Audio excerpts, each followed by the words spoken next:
outside of Pittsburgh. Consider any kind of hero. I didn't take over any kind of machine gun nests or anything like that, but I just did my part.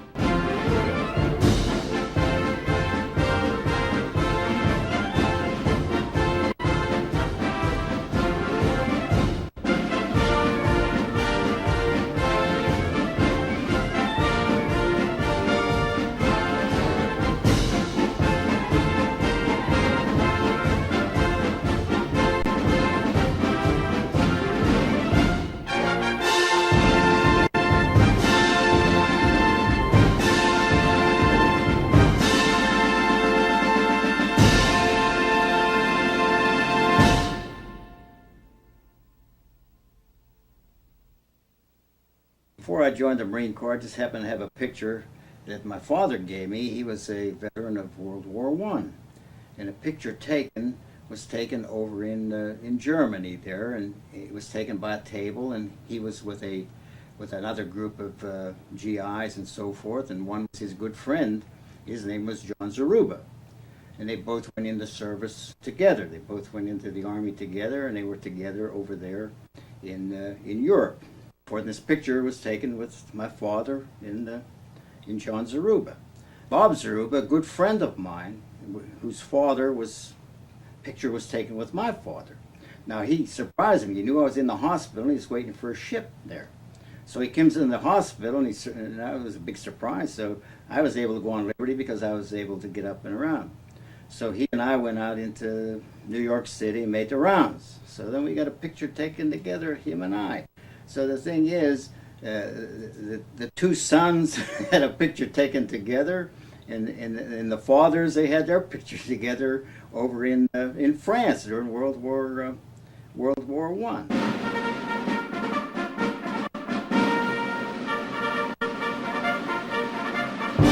So when I was up at the Navy Yard, in the barracks there, my bunk there was near one of the entrances of the hallway and door, and there's a big fellow there, much bigger than I. Well, it makes no difference what, but maybe 20 pounds more or whatever.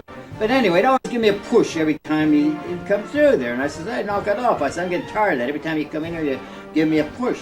So there happened to be a sergeant there sitting there. He says, I don't want none of this. He says, I see what you're up to all the time. He said, oh, he's pushing him every time he comes through. He said, I want you two to settle this out. He said, they took us in the auditorium there, so forth, they got the gloves out. And they got the big gloves, that's the training gloves, they're like 16-ounce gloves. And this fellow there, yeah, they put these pillows on. He said, hey, no one got to get hurt with these. I didn't say anything. When I was a boxer, and a lot of times my trainer, I was like a fancy boxer. I like to box scientific. So in one of the tournaments I had there, and I just keep jabbing, I wouldn't use that right hand of mine. And I got back in the corner, he says, John, he says, give him a 1-2 once in a while. Use that right hand. What's the matter? He says, with you. So when the second round started there, I thought, well, I'll do that. I'll use that 1-2 on the fellow. He comes out, man, I hit him with a left and a right, a 1-2, and I knocked him out. I think in that second round, I think it was 20-some seconds, I knocked him out. And now, why I mention this, when I approached this fellow that in the gym that I was saying there about the big gloves and all, and I thought, gee, I said, I don't know how good he is, and he don't even know how good I am. And I thinking back at this incident where my trainer told me 1-2, and I thought, boy, I thought back at that incident, I thought, when I went, I'm going to do that 1-2 just like he told me. So that's what I do. I jabbed him with the left, and I crossed with the right real hard, and I smacked him right in the nose. That was it. He gave up, and he had to take him to sick bay, and I broke his nose. And so it's not funny, but I can't help, the incident. But we became best of friends after that.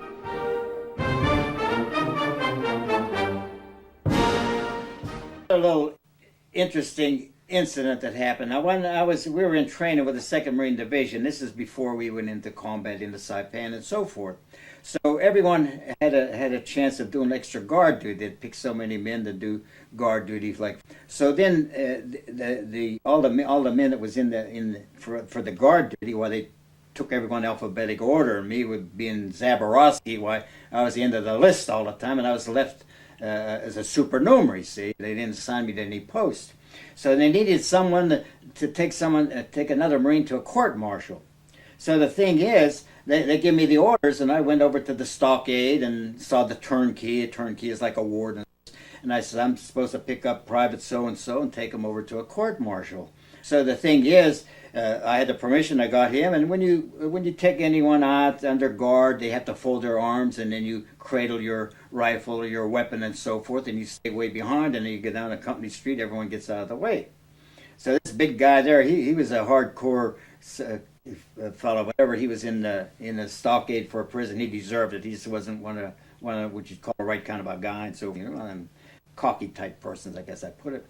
He says to me, he says, I want to go see the chaplain. I says, my orders is to take you to the court martial. You're not going to see no chaplain. I said, I'm taking you there, and I says, up to the warden to let you go.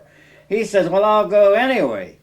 In the meantime there, I didn't pick up ammunition when I went to take him in. I had my carbine. I had no ammunition in there. So he doesn't know this, and he says, I'm going anyway. I says, you go right ahead. And I cocked that carbine. He thought I loaded it. I didn't have any ammunition to put in there. But he sure didn't take off on it. And then I took him over for the court-martial and all. And then I took him back to the stockade after the court-martial. I don't know what kind of sentence he had, because I didn't go in there for the sentence. Someone else took over and took him into the trial. And then when he come out, why, I took him back to the stockade. He didn't say anything, and I took him back. And the warden says, everything turned out all right? And I didn't say that. I said, yeah, everything was okay. And that was it.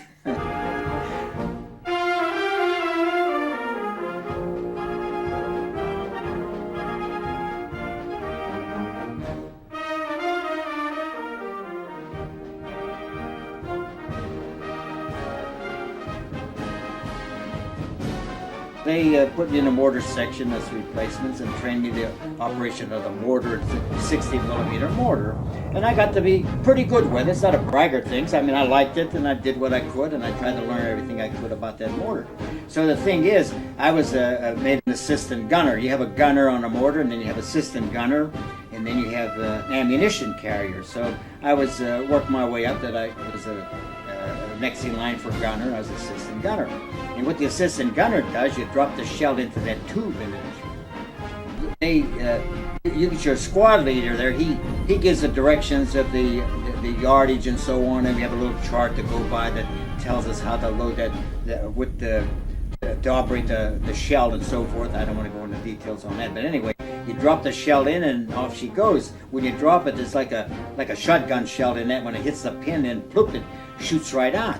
So the thing is, you're supposed to fire and put them in as fast as you could, and you're supposed to watch your eyes. And our officer there, he was out there checking on that. And first thing you know, you fire one shell, and then the one that gives the directions, if it's in the right spot, why he'll say fire 3 for effect or something like that.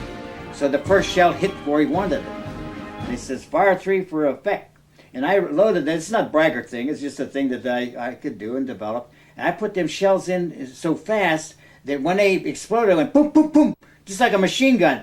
And that officer says, "Who's firing that?" He thought, boy, if that's not a great to fire them off so fast, they just hit one after another. And I got a big compliment about loading that in there and firing them so fast there. See, so they put us on a ship there. It was a merchant marine ship, and we went overseas. There was no convoy or anything. So we got over to Hawaii, and when we reached Hawaii, they put us in a replacement. Our replacement battalion was put to work there doing odds and ends there with the Seabees. Well, at that time, the 2nd Marine Division, they had an invasion at that time in the Tarawa.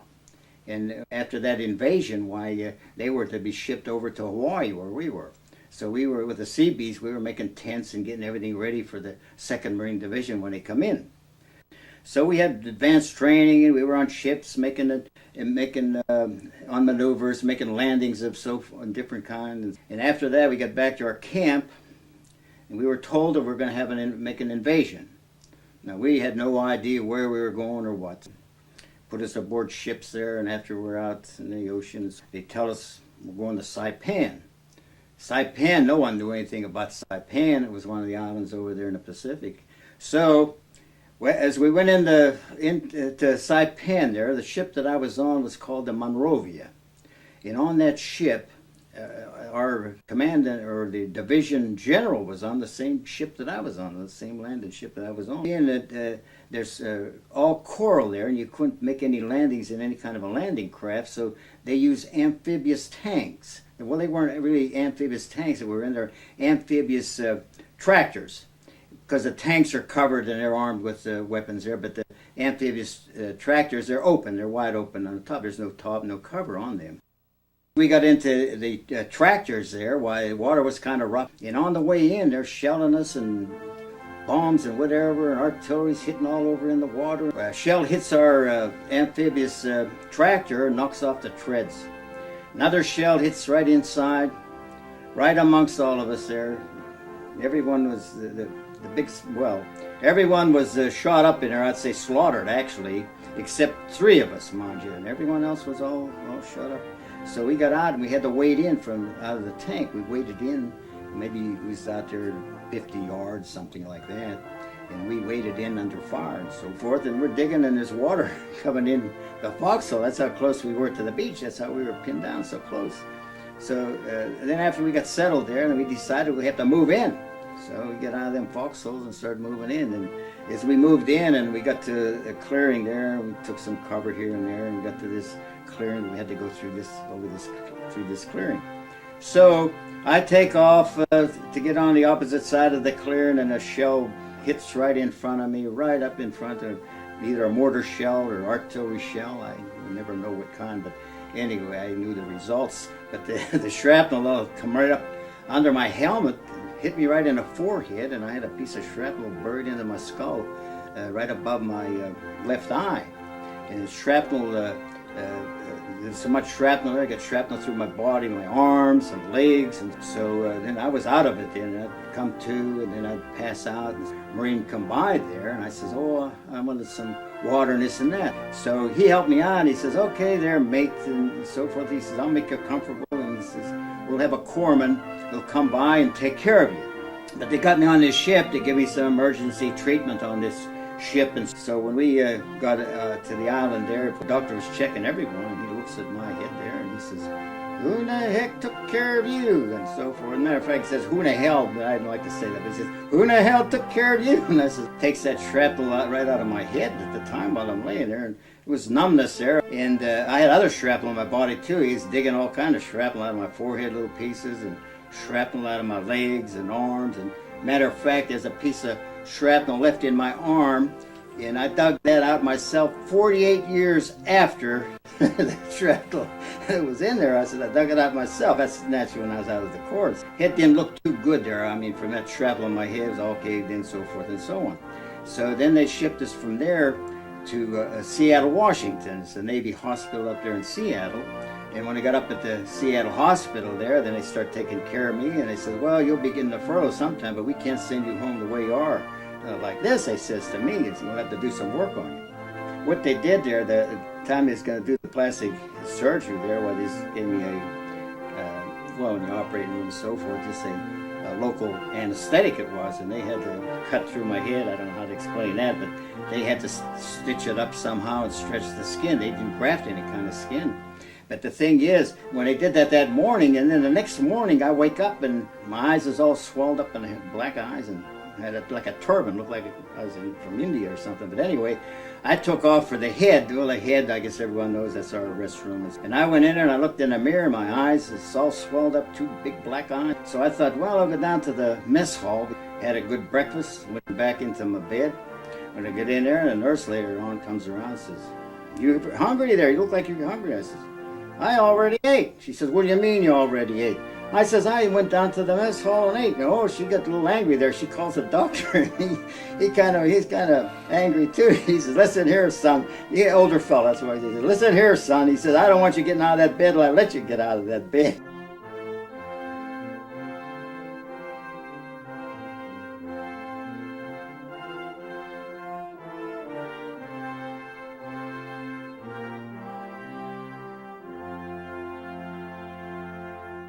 I arrived in Pittsburgh, and it was in the evening when I arrived there, and I went to see my mother. As a matter of fact, it was dark when I come home, and my mother mind you, I come in and knock on the door in the kitchen. And, oh, Johnny, I knew you were coming. I told your father to stay here. He went out somewhere, and I says, Johnny's coming tonight. And there's no way she would know. It's probably a woman's intuition of some kind. He says, I told you he was going to be home. So he was over one of the local clubs there with some friends. And then I went over and got him, and I got the great treatment. Everyone was giving me this and that. So after being home there for a few days, I thought I was getting around to see some of the neighbors. And so I decided to go up to a bake shop, a local baker shop there, and there was the mother there who I had a son I went to school with, and he was in the Army, and I wanted to check up and see where he was. And so then there's a mother and a young girl comes in. Her name was Dolores. She was 12 years old, 12 years old she was, and they're friends of the family, see? They're friends of the family, and I'm talking to her, and she's 12, I'm 21 at the time. She's telling me, oh, we sing marine hymns and sing patriotic songs and anchors away. And after that, well, I got back and I reported into the St. Albans Hospital up in New York there. So I was up there for quite a while, maybe about a year or so. And then I was released from the hospital and I was sent back to active duty there. And I was assigned to the Depot of Supplies. That's a Marine Corps Depot of Supplies in Philadelphia here. So I was there and I had contact with friends of mine that were still in action over there, and they would write to me. So my one friend, he sends me a picture of the mortar section that I was in. And when he sent me the picture, there was 4 of the men there, and the other one, our mortar section was anywhere from 25 to 30 men in there, and there was only 5 left. And the balance of them, I'd say 25 of us were either killed or wounded, mind you. That's how many was just left out of that whole section there. It was either killed or wounded from the battle there. So, being at the Marine Corps Depot of Supplies, I finished up my enlistment there. I was released from active duty, got a discharge. So when I was discharged in, it was 1946, and I thought, well, maybe I want to make a career out of the Marine Corps. And I thought, maybe I better join the inactive reserve and then my time will still count. So about 4 days after I had my regular discharge, I go to the Philadelphia recruiting station. And went on down there, I joined with some other rookies that was just joining the regular Marine Corps at the time. See, the war was over at that time there. So I enlisted in inactive reserve. And when I enlisted in the active reserve, then I was released. I went home. After being home, I knew I had some schooling coming under the GI Bill of Rights and so report into the Veterans Administration there in Pittsburgh, see, when I got home, and for an examination because I was disabled, and so they gave me a thorough examination there, and they says, you'll hear from us, and we'll see what we can do for you. Well, I never heard from them in a few years. I'm still in the inactive reserve, and a few years after that, they formed the active reserve in Pittsburgh. And so it was the 21st Infantry Battalion. They formed it in Pittsburgh, and I thought, well, I'll join that active reserve where we would train every month, once a month. So I joined that inactive reserve, and my commanding officer there, his name was Lieutenant McGregor, who had a young son. They were forming a mortar section, and they didn't have anyone in that section that knew anything about mortars, and he didn't know anything about them. He says, well, John, he says, you're going to have to train these men about the operation of the mortars. And in the meantime there, I get a notice from the Veterans Administration. See, now this is about 3 years or so after I went in for that physical examination, which I thought maybe they forgot all about me. So I got this notice from them that I was to get 20% disability from the government and retroactive from the time I was discharged. And I thought, great. So I told Lieutenant McGregor, and I told him, I says, gee, Lieutenant, I says, I can't stay in with your active reserve because I can't collect active reserve pay and disability. And he says, gee, Johnny, what are you going to do? I said, I want to discharge. He said, well, do you really want to do that? I says, yeah, I want a complete discharge. I says, that's it. I says, I don't want that to interfere with this money that I received from the government. So I got a discharge. About 2 months after, Lieutenant McGregor calls me up at home because we talked to each other so far. He says, John, he says, I really need you. He says, for the mortar section. He says, I think the men need more training and I'd like to have you back. I said, gee, Lieutenant, I says, I can't come back and do that. He says, well, why don't you join the inactive reserve again? See, I already had a discharge. That was my second discharge at the time. And I says, he says, why don't you join the inactive reserve? And he says, you know what it is, once a Marine, always a Marine. And I was glad to do it. I says, okay, Lieutenant, I'll come in and train the men. And I said, I'll be without pay, and it won't interfere with my disability, see. So I went on and with them and so forth, and maybe it's a matter of months or so, and I don't know, recall the exact dates or how much. But anyway, I got another notice from the Veterans Administration, and they told me I had some additional training coming and schooling for additional training and schooling. So I thought I'd go to Chicago and go to TV school. Oh, and then I forgot to mention, during this time before I joined the inactive reserve, I took advantage of that GI Bill of Rights, and I took a electronic course, TV course in Pittsburgh. I said it was the New York Technical Institute of Pittsburgh, and I got a degree from them. See, I forgot to mention that previously. But anyway, I got a degree from them, and I thought, well, I'll have a chance for advanced training when I got this notice from the VA because I'm disabled. I had this additional schooling. So I went to Chicago, and when I went to Chicago, all my records were transferred up there, see. They were transferred up there, and when I was up there, I had a notice to report to the VA. In the meantime, the Korean War broke out, see. And my mother knew all about me and Lieutenant McGregor. And here they had an article in the paper there that the 21st Infantry Battalion that I was in was activated, and they sent them over to Korea. And poor Lieutenant McGregor, he was killed in action. And I felt so bad about that. And I'm still in the inactive reserve, and all I finished my schooling there, and all the Korean War's on. So when I finished my school and come back to Pittsburgh, and I got a job with RCA. So I worked with RCA there, and I guess I was with them about a month. And then I get a notice from the Marine Corps, from the recruiting office, to report in. And I thought, gee, I'm disabled. I'm 30% disabled. And Friday morning, when I go in the recruiting office, I explain everything by disability. It seemed like no one wanted to listen to me. They give me an examination and says, you're going to have to go back on active duty, though I was disabled.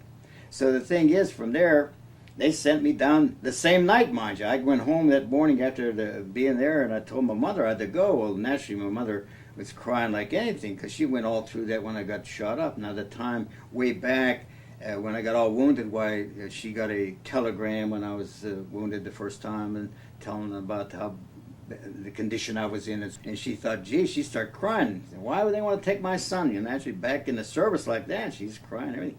So I said, I have to leave tonight. And she says, tonight? And I said, yeah. I packed up a few things and went back to the recruiting place, and we shipped out that night down to Camp Lejeune. When I got down to Camp Lejeune, there, why, being I had this extra training, they wouldn't release me from active duty at all. No way. So being I had this electronic training, they put me in the 2nd Marine Air Wing. Previous to that, I was in the 2nd Marine Division. Now they put me in the 2nd Marine Air Wing. So I was a technician. I could operate, set up transmitters and receivers and all that. I knew that type of thing. So they had me in that, doing that. So that's what I was. I was in what they call the Marine Ground Control Intercept Squadron. What we did is pick up planes coming in to attack us and sending out planes to intercept them. So that's what I did down there. So then, after about the Korean War was secured then, and after that, I was released from active duty. Not a discharge, but released from active duty, see? So when I was released, I went back home, naturally, and so for civilian life, and then about 2 months after, I received a regular discharge. See, that was my 3rd discharge. I had 3 discharges. So in the meantime there, and my civilian life after the Korean War there, I did some shopping in a local town. Carnegie it was. It's close to Heidelberg. And so I went down there and went into one of the stores, like a dollar store, whatever you want to call it. There's a young girl there. It's Dolores, the one that I met when she was 12 years old years ago, see. And at this time, she was 20 years old, and she was there. And that time, I was 30 years old. And nice girl, beautiful, And I don't know whether I should ask her for a date or not. I thought, and she had any boyfriends, I knew that. And I said, nah, I'm 9 years older. I don't think I better ask her. And I thought, yeah, I'll ask her for a date. So I asked her for a date. And she says, oh, yeah, John, she was happy, and saw movies and this and that through the years. And at that time, she was 21. And then about a year later, when she was 22 and I was 31, we got married. So we got married, had a nice, wonderful wedding and so forth. So in later years, after we was married, I had 3 sons. I had 3 sons in later years, and they was old enough to go to high school. They went to high school. So they went to school, and they mentioned to me about one of their teachers. His name was McGregor.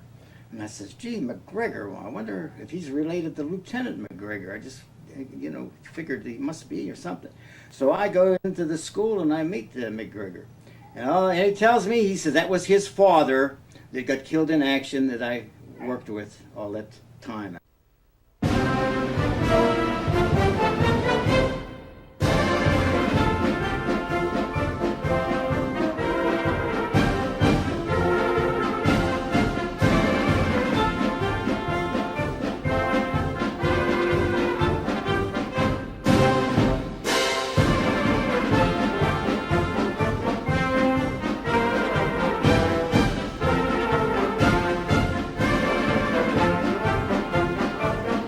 Now we have right here this other flag that was flying over in Saipan. They fly those flags there, the Marine flag and our Stars and Stripes for 3 months at a time, and then they take them down, and then anyone that puts in that was a veteran there for those flags, well, they're donated to them, or however you want to say that. Well, as you can see here, I have a display case of medals that I received. Now the medals that I have here, some of them I didn't receive in person. So my son and my daughter-in-law, God bless them, I had the medals put away in a drawer. And so one was either a Father's Day or Christmas or whatever, I get this present, all wrapped up. I open it up. Here I see this display case with all my medals in there.